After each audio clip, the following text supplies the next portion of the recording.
이번에 소개해드릴 분은 다양한 장르를 넘나들며 폭넓고 도전적인 역할을 소화하고 다재다능함과 압도적인 연기력을 품은 배우 김태리를 소개하려 합니다.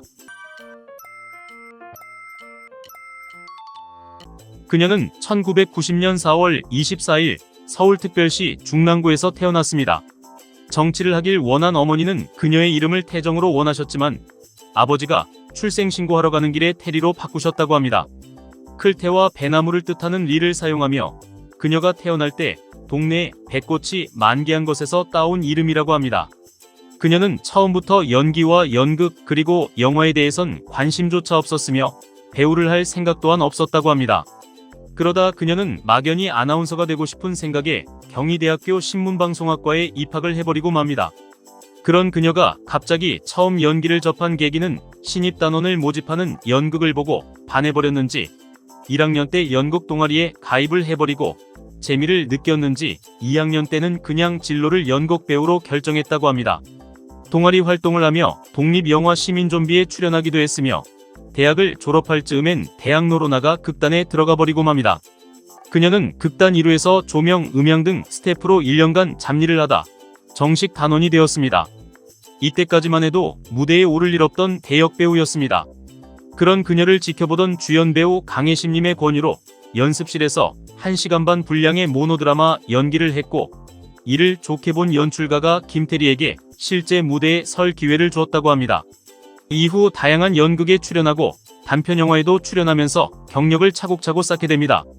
작은 영화의 작은 역할이지만 이때 영화의 재미까지 알게 돼버린 그녀는 제이와이드 컴퍼니를 만나며 연예계에 입문하고 뷰티 브랜드 더바디샵 광고를 시작으로 다수의 TV 광고에 출연해버립니다. 그런 그녀가 영화 오디션을 보며 충무로의 문을 두드렸고 여러 차례 탈락의 고배를 마시던 그녀는 결국 지금의 김태리가 될 수 있었던 박찬욱 감독의 영화 아가씨의 1500대 1의 경쟁률을 뚫고 당당히 캐스팅 돼버리고 맙니다. 아가씨는 김태리의 데뷔작일 뿐만 아니라 그녀의 커리어에 중요한 이정표가 되어버렸습니다. 아가씨의 내용을 짧게 요약하자면 닥쳐 이 병신 새끼야! 너무 유명해서 다들 알고 계시겠지만 영화에서 그녀는 속임수와 욕망에 복잡한 그물에 얽힌 젊고 지략적인 소매치기 수키 역을 맡았습니다. 이어서 바로 2017년 정치 스릴러 1987호로 또 한 번의 도전에 나섰으며 영화는 1987년 6월 민주화운동의 실화를 다룹니다.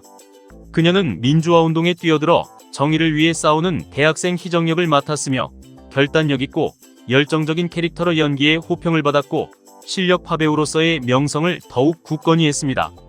실화를 바탕으로 한 영화지만 주요 등장인물 중에선 유일하게 순수 창작 인물이라고 하는군요.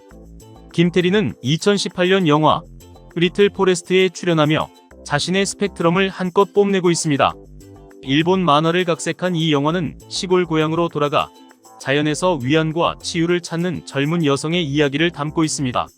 내성적이고 꿋꿋한 주인공을 연기한 김태리의 미묘한 연기는 관객들에게 공감을 불러일으키며 복잡한 감정과 내면의 고군분투를 전달하는 능력으로 호평을 받았습니다. 그런 그녀는 쉬지 않고 바로 2018년 드라마 미스터 션샤인으로 안방극장에 첫 데뷔로 큰 기대를 모았습니다.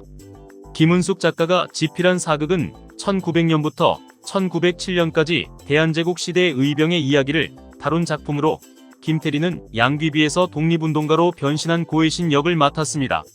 의지가 강하고 용감한 캐릭터를 연기한 그녀는 자신의 역할에 깊이와 진정성을 불어넣는 능력에 대해 찬사를 받았습니다. 미스터 션샤인은 친일 미화 역사 왜곡 등의 다소 논란의 소지가 많기도 했죠. 미스터 션샤인 종영 이후 김태리는 많은 작품들로 인해 지친 자신을 위해 잠깐의 휴식기를 가졌으며 영국 유학연수를 떠나 영어까지 배운 후 귀국하였습니다.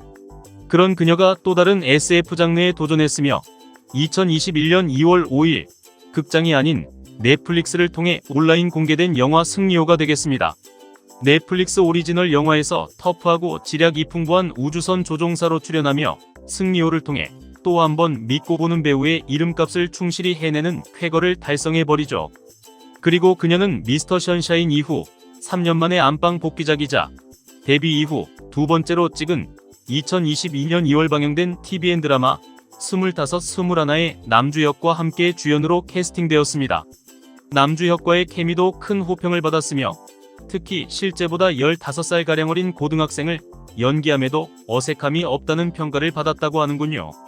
그리고 마침내 백상예술대상에서 TV 부문 최우수 연기상을 수상하며 연기력을 다시 한번 인정받았습니다. 그녀는 2018년에 드라마 첫 데뷔 후 단 4년 만에 이뤄낸 대단한 성과로 알려졌습니다. 다음으로 2022년 7월 20일에 개봉한 한국 영화 외계인 일부에서 천둥을 쏘는 처자 이한 역을 맡았으며 1부와 2부의 주인공입니다. 미래에서의 싸움이 꼬이면서 어린 나이에 과거로 휘말리고 그 상태로 10년 가까이 보내게 된 소녀의 이야기입니다. 배우들도 빵빵하고 저는 개인적으로 재밌게 봤는데 결과적으로는 흥행 실패 작품이라고 평이 나 있습니다. 그리고 2023년 6월 23일부터 낭만닥터 김사부 3회 후속으로 방영 중인 SBS 금토 드라마 악귀에서 악귀의 시인 여자와 그 악귀를 볼 수 있는 남자가 의문의 죽음을 파헤치는 한국형 오컬트 드라마고 압도적인 표정만으로 섬뜩한 연기를 보여주며 첫 방송에서 9.9%라는 집계와 2회 방송에서 10%라는 집계를 받으며 기분 좋은 출발을 하고 있습니다. 자, 이렇게 계속해서 연예계의 두각을 드러내고 있는 편식 없이 연기 또한 잘 소화하면서 대단한 활약을 펼치고 있는 김태리에 대해서 알아봤습니다. 다음번에도 더욱 더 재밌는 주제로 빠르게 찾아뵙겠습니다. 오늘은 여기까지.